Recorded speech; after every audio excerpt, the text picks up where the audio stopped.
I hope you can all hear me. This is obviously the first time we've ever done this. It's not quite the Chromebook evening presentation that we had planned. So please bear with us. It's obviously, as I say, the first time we've ever presented in this way and not in the Desborough Hall as we normally would. You can see that you have an opportunity to ask questions through the YouTube link. So throughout the presentation, if you do have any questions, please do kind of post them there. If you'd rather not sign into YouTube, then you can send us questions through email at chromebooks@tringschool.org. And what we will do is we'll stop the presentation at various points and look at the questions that have come in and answer those that we can on the evening. So we've got quite a lot to cover this evening, and I'm going to introduce my colleagues who are with me this evening as well. So I'm Chris Lickfold, I'm the assistant head teacher, and we'll be doing the main part of the presentation. My overall responsibility in the school includes IT. Emma, would you like to introduce yourself?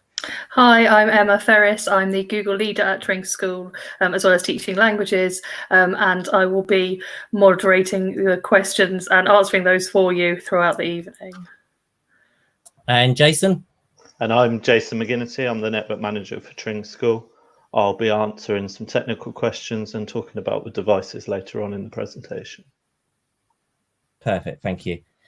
So this is the 5th presentation we've done of this type. We first started kind of launching Chromebooks and our Google one-to-one scheme in 2015, and we're just as excited now as we were back then. So although it's a slightly different presentation, and as we can't see you all face to face, we still have the same enthusiasm that we've always had for the scheme, and actually it's going fantastically. So we're really proud to present the information that we have tonight. So in terms of this evening's presentation, we are going to go through what a Chromebook is. Whilst we know that some of you are aware of that, we know that actually quite a few of you are used to this, new to this type of technology. So we will go through a little bit of explanation about the Chromebook, why we've adopted this scheme, looking at G Suite for education, what that actually means, some finance options in terms of the devices that we're offering as part of the scheme. And then obviously, as I say, opportunity for questions. So please keep your questions coming in. We are monitoring all of those, and we will try and get through as many as we possibly can. Now, obviously, we have this evening's presentation. However, we also have our school website, which has been updated with the new devices, questions and answers to frequently asked questions that we've had in the past, information about where to purchase the Chromebooks and other accessories, and then any questions that you may have generally about the scheme or our role as a Google reference school, you will be able to find on the website as well. So please kind of do have a look at that. There's a link directly on the front page of the website that will take you into that information. So kind of after this evening, you've got a kind of point of reference there as well. I'm Chris Lickfold. I teach at Tring School, which is 40 miles outside of London, and I'm the assistant head teacher there with responsibility for IT. When we started looking at our use of technology, we realised that we were using outdated systems, that we're using too many platforms, too many solutions. So in 2015, we decided to look at all of the other options available to us in terms of how we could embrace technology more in the classroom and how it would impact the school. We were looking at something that was cost effective, yet at the same time would kind of move us forward into the 21st century. And we decided actually G Suite for education gave us the best opportunity to do that and meet our goals as a school. So when we first started looking at our IT solutions, we wanted to make sure that we were using something that was going to future-proof the school, but also that kind of complemented our existing infrastructure. So we already had PCs, we already had staff laptops. So we wanted to use G Suite because actually we could still use it across all those devices. But all the additional functionality of G Suite meant that actually it was going to add so much to kind of our school from a teaching and administrative kind of context. So to begin with, it was just purely looking at G Suite. That went so well, the students embraced it, the teachers embraced it, that we started looking at Chromebooks as well and how we could actually incorporate those into the classroom.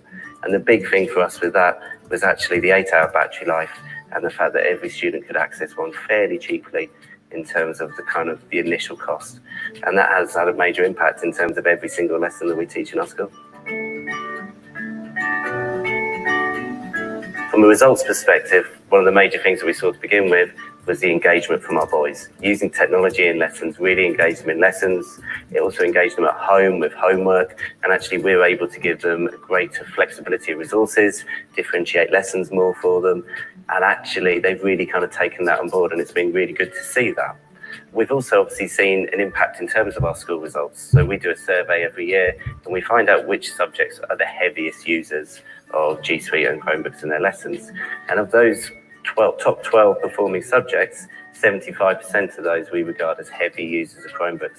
So it is having a really positive result in terms of actually our examinations.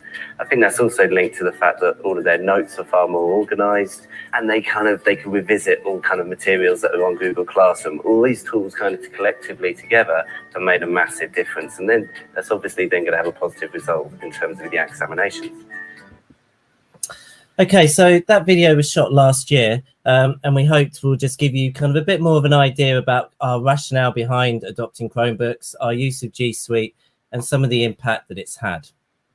In terms of our rollout for Year 6 parents, obviously we have our presentation evening this evening, which was really important to us that we kept today's date.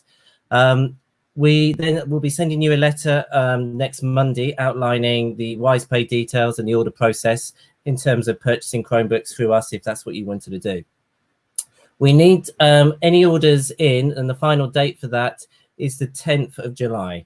That's just so we could get the Chromebooks in over the summer, get them ready so that we're able to hand them out to students on the first day that they're in school, which will be Thursday, the 3rd of September.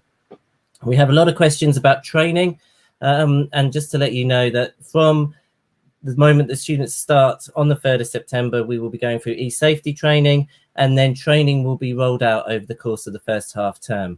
So even if students don't know how to use their Chromebook, there's nothing to worry about. Staff will support students in their lessons, and we will run a full program of training.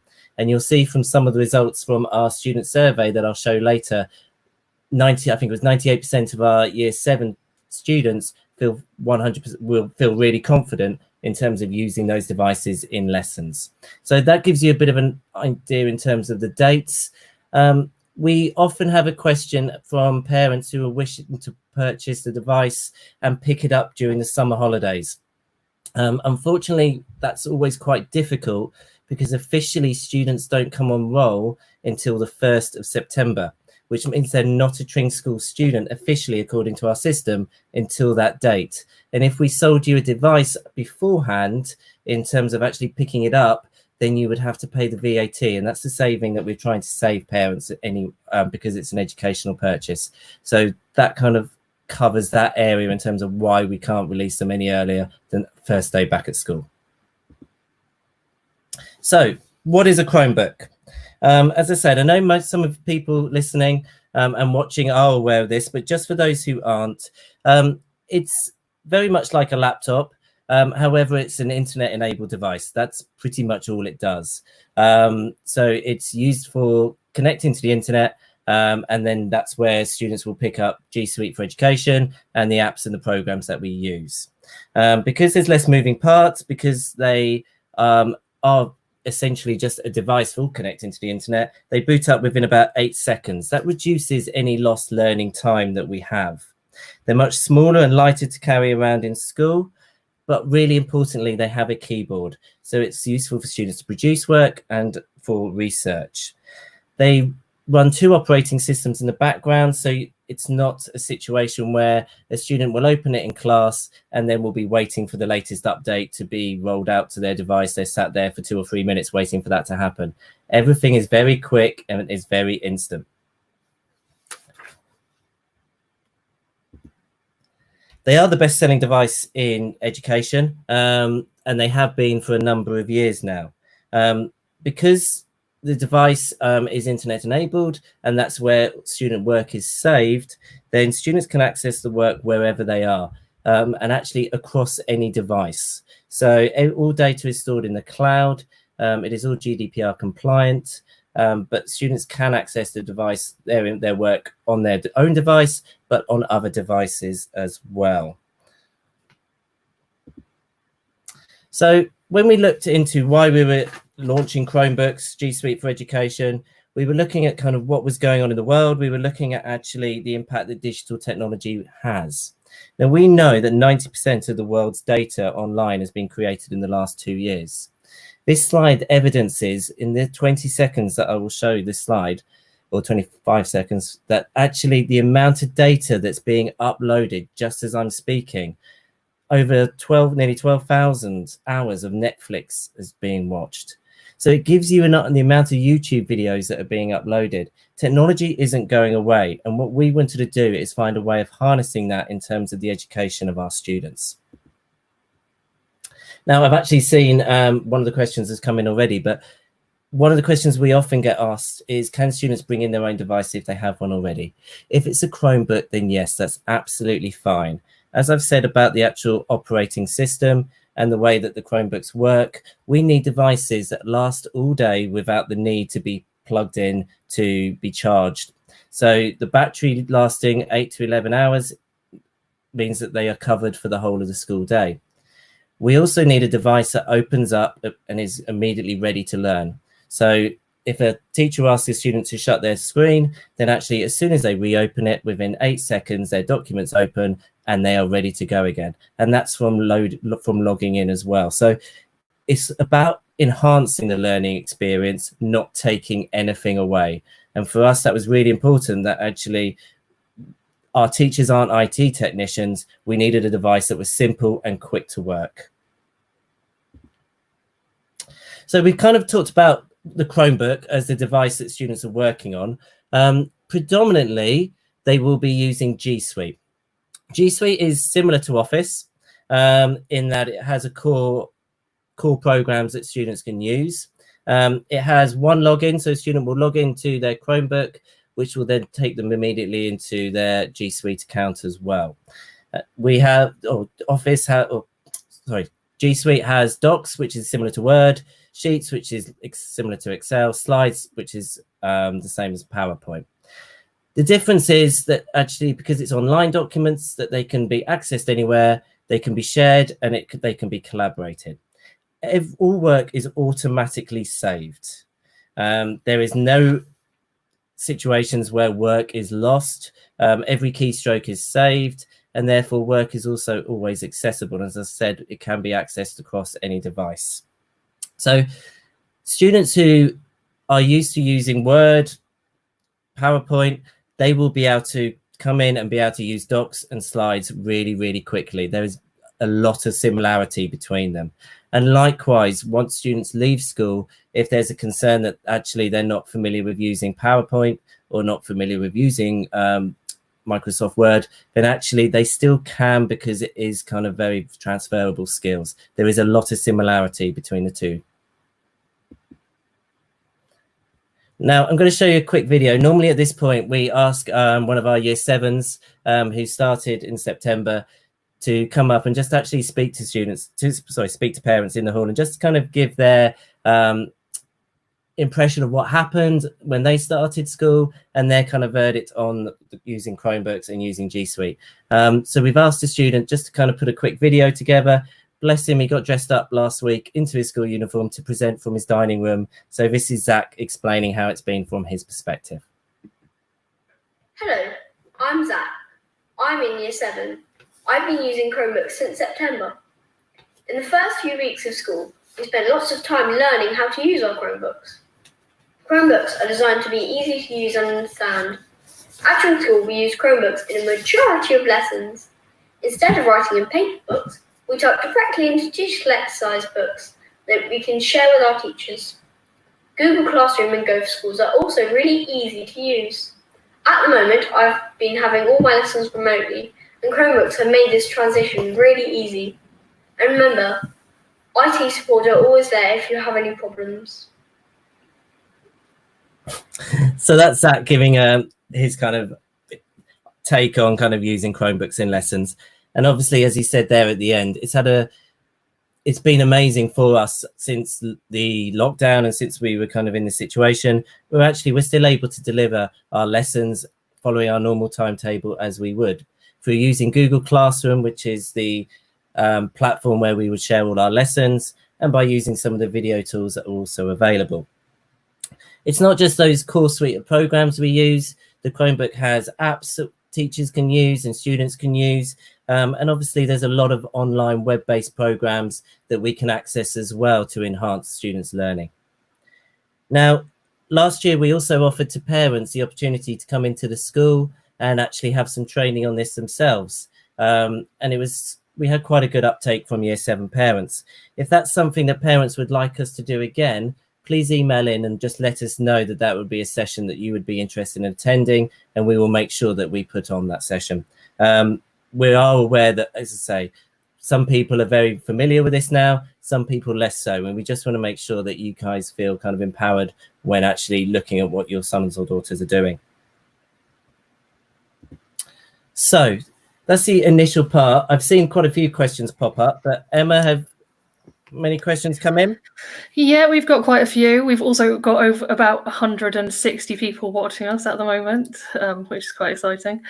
So we've answered, I feel the question on whether students can bring in their own device already.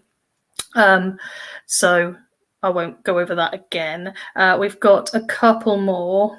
So Morgan's mom has a question about assisting students with special needs with learning, which Chris, you may want to chime in on. But essentially, we invest in quite a lot of apps and tools and things that we can use which are targeted towards students with special needs, but are useful for absolutely everybody. So one of the tools we use is an extension called Read and Write, which helps with reading aloud long texts that are on a Chromebook. Also lets the students talk and type onto their Chromebooks as well. And it has some really clever features with overlays and things like that. And obviously Google themselves produce an awful lot of accessibility tools and features that we can use and kind of make use of in lessons. Do you have anything to add to that, Chris? No, I would just say that Read and Write's a fantastic tool. It's got so many different features. Emma's obviously just covered some of them there, but actually even things like picture dictionaries when interpreting words, it will read websites back. So it really just kind of enables students to understand the material much better. Great. So our next question is whether you can buy a Chromebook not from the school. And yes, absolutely. I think Chris will talk a little bit more about this in detail, as will Jason, when they get on to mentioning the devices we've chosen. But yes, of course, we can't, unfortunately, compete with, massive Amazon Prime Day deals and things like that. So if you do find a Chromebook elsewhere, you're welcome to purchase that. There is a licensing fee that comes with that, but I will leave Jason and Chris talk about that in a little bit more detail later. Emma, just on that, and equally, if you've already got a Chromebook that you want to bring in, that's absolutely fine. There's no issues there whatsoever. Great. Then our next question is if a child is still in isolation in September, can they access the lessons on their Chromebooks? And yes, absolutely. As Chris mentioned and as Zach mentioned in his brilliant film for us, our students have been accessing lessons online via their Chromebooks. So yeah, absolutely. Hopefully we won't still be in that situation, but yeah, of course. And then finally, we've got another one which possibly I will hand over to Jason because it's slightly more technical, but how frequently will the Chromebook need to be replaced? So how many are you likely to need to buy? I know that the Chromebooks have been, the licenses have been extended on the whole, but Jason, do you want to take that one? Yeah, I can take that one. Yeah, the acceptable auto update policy from Google says that it'll be for 5 years or more, but most of them have been extended to nearly 8 years, so they should last from 7 to 11. It'll only be the adaptations of new technology that might persuade you to move to a newer device. Yeah, and sorry, Emma, just on that, it's also, we've always said to the students, it's how well they're looking after them. the device should last that long. Because there's no massive moving parts in them, because there's not masses that can go wrong with a Chromebook, it's more just kind of a slight drop in battery life. As long as the students are looking after them, then we expect them to be able to last their Tring School career, for want of a better word. Brilliant. And then I've got one last question about finance and pricing. So our finance team are able to be very flexible and design kind of bespoke plans to suit most families. And again, we'll go into a little bit more detail about this later on in the presentation. But any students who are eligible for pupil premium or for free school meals can also get one at a subsidised rate. And just a quick shout out, we have one of our Year 7s, Harvey, watching us, and he said hi to us in the chat, so I thought we should say hi back. So hi, Harvey. Okay, we will come back and carry on monitoring the questions as they come in. And so obviously as we go through, if you do think of anything, then please just kind of pop a question either to our email or on the YouTube chat, and then we'll kind of come back to you. So in terms of how Chromebooks will help your child's learning, I touched upon this in the video that I showed you earlier anyway. But one of the biggest things that we've seen is the pace of lessons. Students are able to come in and have personalized work directly sent to their Chromebook. So it's much easier to differentiate, and they've got resources that are specific to them, that are interactive. And as we said there, the Chromebook doesn't take away from the lesson. So they are, once you've opened them, they are ready to go within 8 seconds. What I would say, though, is actually just because a student has a Chromebook does not necessarily mean that they'll be using it in every lesson, does not mean they'll be using it for the whole lesson, and does not mean that they'll be using it for the same thing. So students, for example, in some lessons may be using it for 15 minutes of research and then writing in their exercise books. In other lessons, they may be producing their work on a document, but it's very much specific to the subject and to the teacher and what they feel is working best for their students. So please don't think just because a student has a Chromebook in front of them, we're getting rid of writing or anything like that. We're not. The Chromebook is an addition to the learning experience that the students have at our school. It is not a replacement for anything. So one of the questions we also get asked is about monitoring, and do we monitor the students and what they're doing? And the simple answer to that is, whilst they are connected to the school Wi-Fi in school during lesson time, then yes, we do. And actually we have a safeguarding obligation to do that. So we do monitor them from a safeguarding perspective, because as I said earlier, all of the keystrokes that students make are kind of saved, so nothing can be lost. It does also allow us to look at the student work in terms of how they've created work, how long they've spent on work, and we don't treat that as Big Brother as such. It's more support for students in terms of actually monitoring when they are actually working. Did they open the homework at 11 o'clock at night the day before it is due in? Are they working at kind of the right hours to be able to produce work effectively? It's those sorts of things that we are looking at. And we've kind of talked about personalization in terms of being able to send different resources to different students, so that actually we are looking at our AMA, our SEND students, so that we're able to kind of actually tailor our lessons accordingly. And we found that it's actually really promoting independence and resilience in our students. Even more so at the moment, obviously, our students are working independently at home. Teachers are sending out lessons to those students. They're teaching online and actually got that resilience that we've taught them whilst they were in school as well. Engagement from boys is especially something that we've seen. We've seen that boys are far more engaged in their learning, and actually the performance of our boys has improved as a result of that as well. Another misconception, and one of the marketing things that I think probably G Suite and Google first said, was that when Chromebooks came out and they were talking about student work, how easy it was to share work. And it is. Students can work with peers. They can all work on one document. They can massively support each other in terms of group work. And we know that peer-to-peer support is one of the things that actually enables students to make quick progress. But it's not the only thing that allows them to do. So they can communicate with their teachers. Teachers can drop into live documents and give real-time voice comments or marking comments, so that actually students can see that they are getting an update on their work as they're producing it. At the moment, as students are producing work at home, teachers are coming into those student document every couple of lessons and maybe just leaving a quick voice comment in terms of actually praise or making suggestions to actually improve that work. We're not just waiting for that work to be handed in at the end and then giving feedback. That feedback can be ongoing. We talked about a little bit, I said earlier, about specific apps and how the Chromebook has a web store and a Play Store that you can actually download apps from. But also subjects are using specific apps that are tailored to their subject to support students. And obviously that gives kind of a greater access to resources. And we know technology is not going away.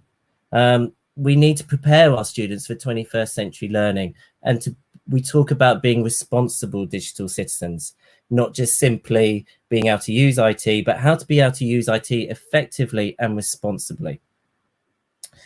Another thing that was being picked up by our subject leaders and some of our teachers is actually the quality of students' notes, because in some lessons they maybe have typed those notes up. They may have links to revision websites. They may have a digital exercise book. They can go back and they can find those digital exercise books really easily and revise from them really quickly. And that's been a massive advantage for our students. Our teachers have also been producing their own revision websites so that students can go into those sites and actually pick up revision material, look at YouTube videos based on the content, look at videos that teachers have put together in terms of example answers. In English, for example, there's evidence of what a level 9 piece of work looks like, what a level 5 piece of work looks like. So students can drop into those sites and actually pick up the resources, and they can use that whenever they need to as well. And probably because students are more accountable, there's no my dog ate my homework excuses anymore. We are seeing a far better standard of homework that students are producing. And that does come from that increased accountability, because they don't have the level of excuse that they used to. I'm going to show you a quick video that kind of explains this a little bit more as well. We were quite fortunate a couple of years ago where BBC wanted to come in. They'd heard about what we were doing in the school and actually wanted to come in and have a chat with us about what learning looked like in our school. So I'm just going to show you this quick video that was on BBC Click.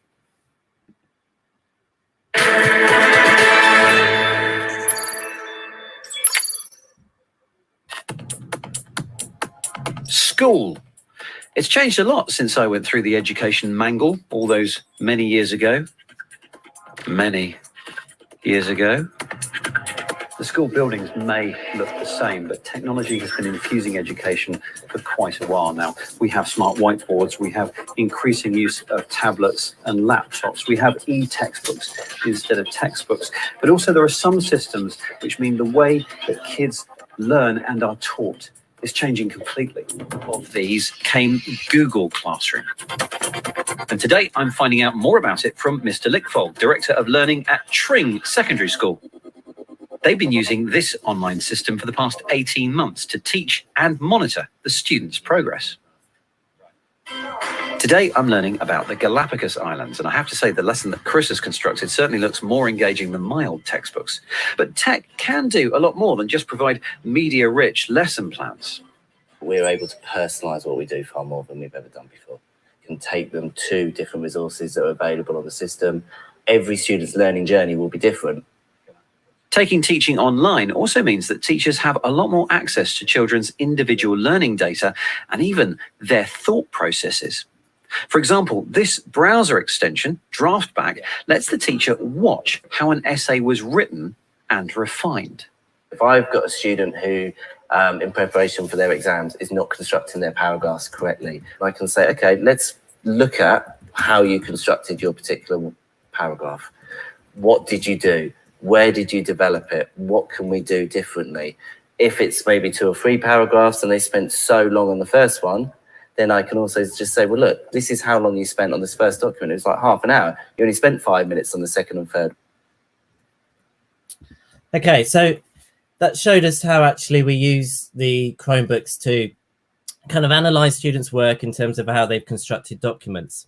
In terms of that interactivity, one of the things that I was actually also going to mention was even this week, or last week, our year 7 students were in geography, were looking at adventures in the Arctic. They were asking questions and having them answered live through tapping into online resources that were available then. Over the past year, we've had classrooms connect with other classrooms in other countries throughout the world and actually doing virtual hangouts and connected classrooms that way, so that actually we're embracing the outside world and bringing it into the classroom in school. So that's been a real kind of positive and a real kind of sense of what we're able to do with this technology that the students have experienced over the last couple of years. In terms of actually students producing work as well, students are able to demonstrate knowledge in so many more ways. So by producing their own videos, some of them have produced cartoons and animations to show their knowledge on a particular subject. So those traditional ways of actually just producing an essay or answering a long answer question through just writing out text may not always kind of be the way that we're assessing students. We can demonstrate, or students can demonstrate knowledge in many different ways, and they have the technology to be able to do that. And this quote just gives you an idea in terms of what some of the students have said in terms of that feedback and that interaction with their teachers. Now, I'm not going to talk too much about being a Google reference school. That is all on our website. You can have a look at that. But I just wanted to kind of just make you aware that we are a Google reference school. We have been awarded that accreditation. We've received visitors from all over the world, from China, Japan, Europe, who have come to visit the school to see what we're doing because they've heard about kind of the good practice that we're showing. We've had over 150 UK schools that have also visited us. And we were also fortunate enough to go and speak in Japan last year, or at the end of 2018, in terms of actually a Google Education Forum. And they invited 7 schools from around the world who were all leading in their particular areas in terms of actually how they're using technology and the impact it's had. And so we were really fortunate to be kind of included in that. And there is more information on the website in terms of what being a Google reference school has meant for us and kind of actually the accreditation that we've received as a result of that. I also mentioned earlier about kind of the student perception. We do a Chromebook survey every year. We did the survey in March this year and just kind of analysed the results over the last couple of weeks.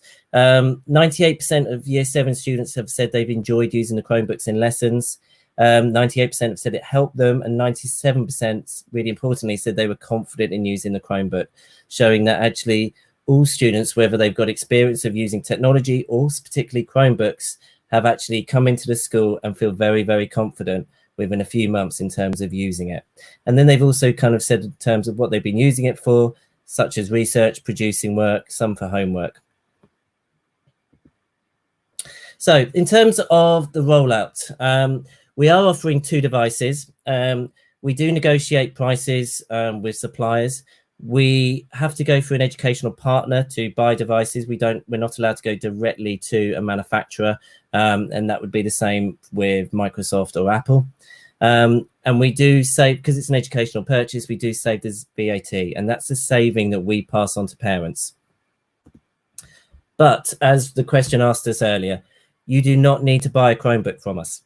Okay, we have 2 Chromebooks that we're offering as part of this rollout. But if you find a Chromebook that you've preferred the look of, maybe it's got a bigger screen, smaller screen, whatever kind of suits your child's needs, if you see that on Amazon or wherever and you'd rather purchase that, that's absolutely fine.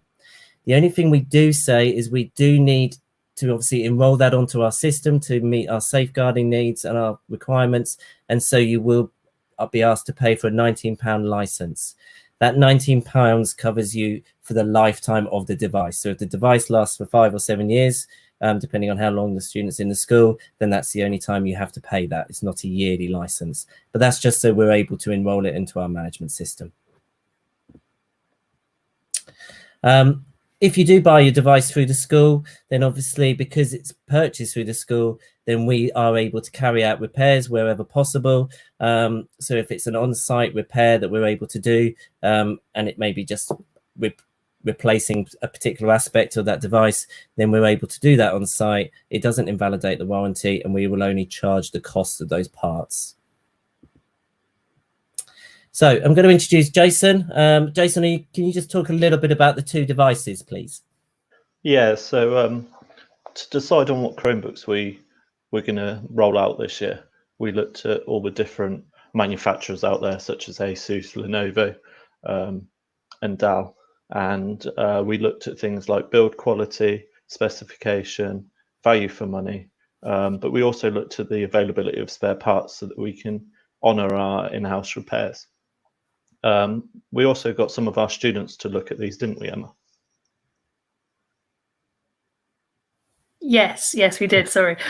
We got our digital leaders to have a look at them earlier in the year, and they're actually quite similar. So the 204 is already being used, I believe, in schools. So they're quite familiar with that one, and the other device, the 214, is quite similar to one they've had experience with as well. So yeah, they get the digital leaders seal of approval. Just to give you a bit more details, the 204 is a classic clamshell device, so it's more like your traditional laptop, and the 214 is more of a premium device with a touch screen, a 360 hinge, so it folds back into a tablet, and a world-facing camera, so it can be used like an iPad to take pictures or videos in lessons if needed. If there's any questions, please use the comments below or email, and we'll be able to answer them.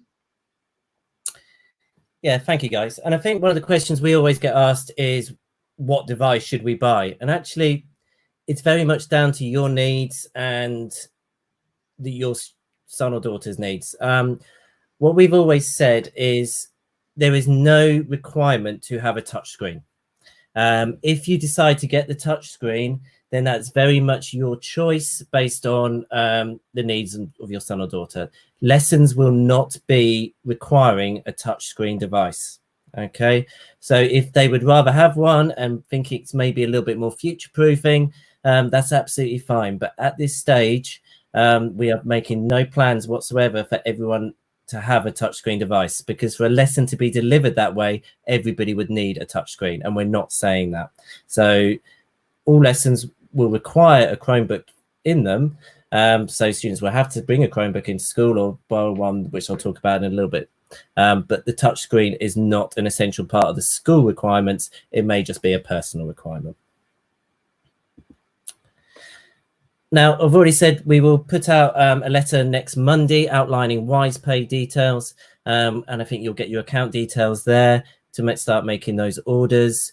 You can purchase the device outright. You can pay an initial deposit for both devices there.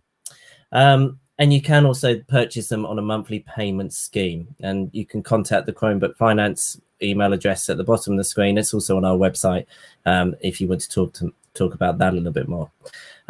If you know you're eligible for free school meals or your pupil premium, then please speak to us and we will talk about different finance options available for you then. Okay, if there's any concerns over payment or anything like that, then please speak to our finance team. Obviously, during kind of normal times, then you could give them a call. But at the moment, just email them at chromebookfinance@tringschool.org and they will get back to you very quickly. We talked about repairs a little bit, but all this information is also available on the website. If you do purchase through us, then obviously we are able to offer that in-school repair service. And we are able to authorize those parts without invalidating the warranty. You will only be charged the cost of the replacement part if we're able to fix it.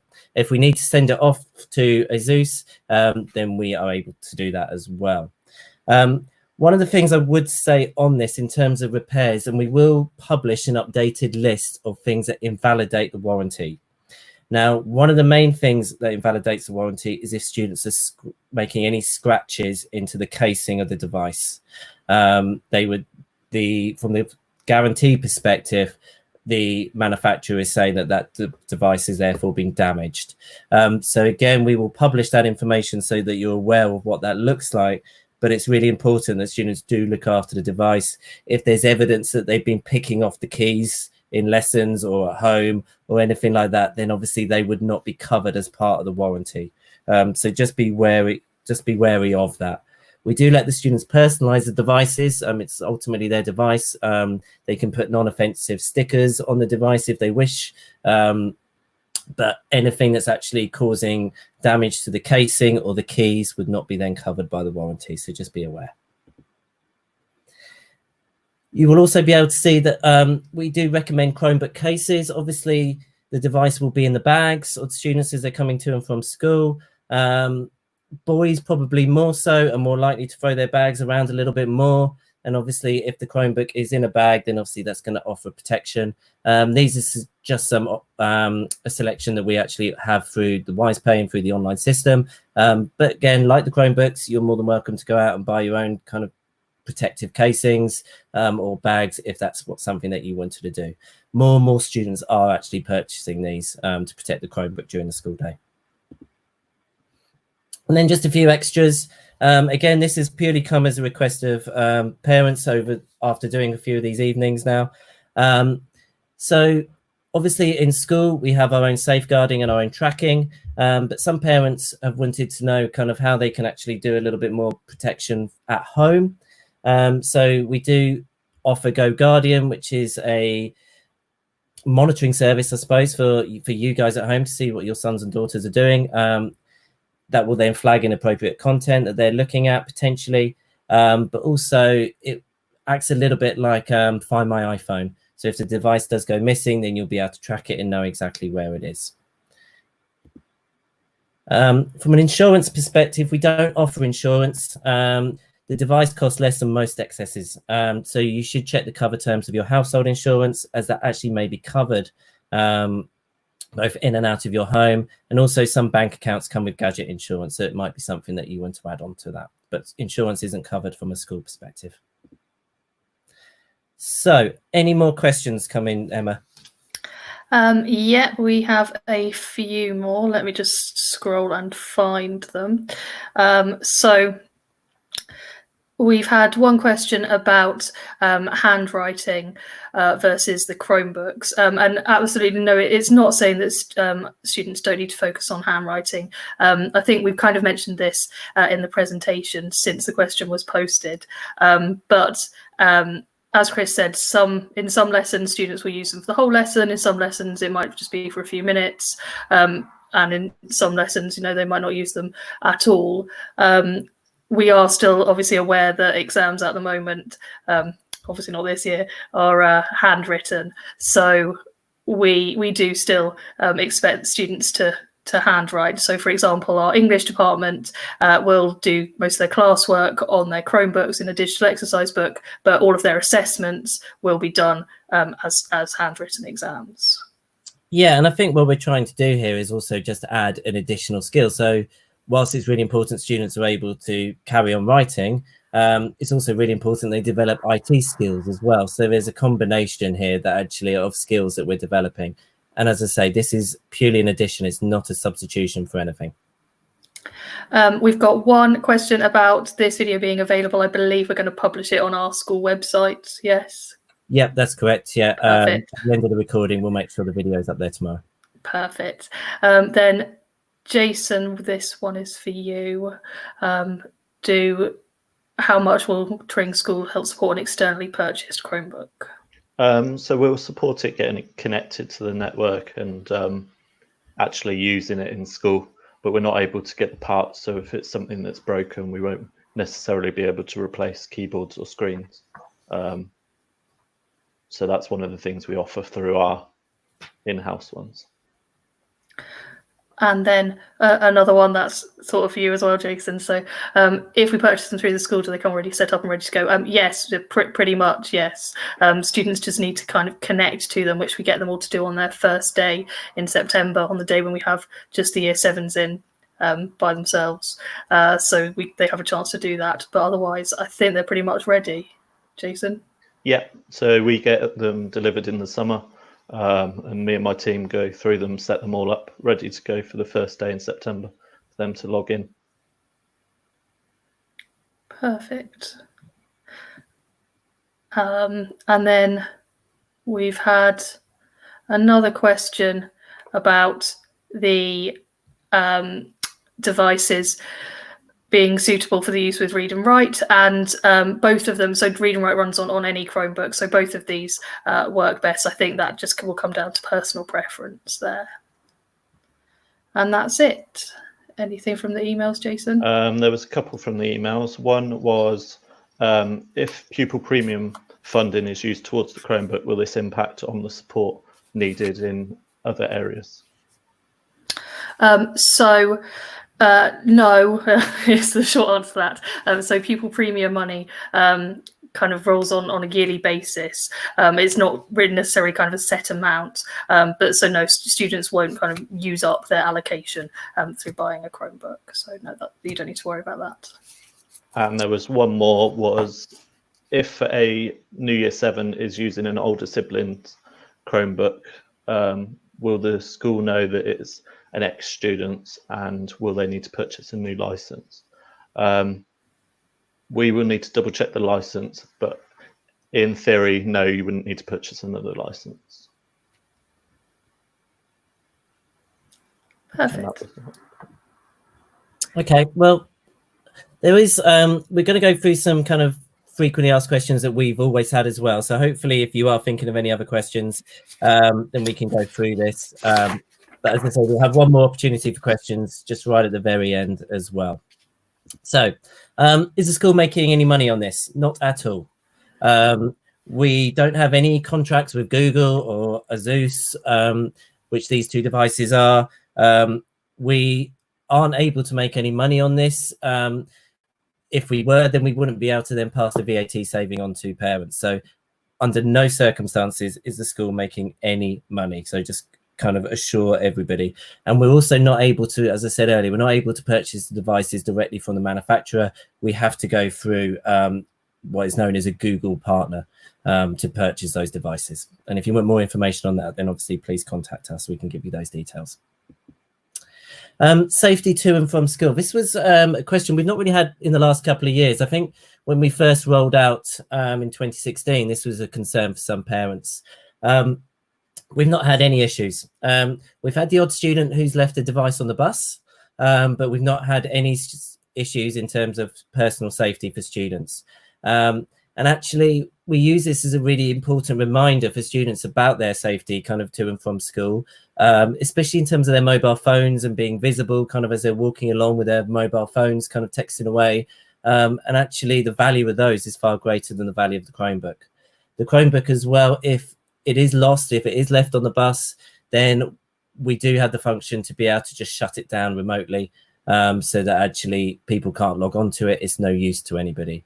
So in terms of safety, we haven't had any issues. And the schools that we researched beforehand in all sorts of areas throughout the country hadn't had any issues either.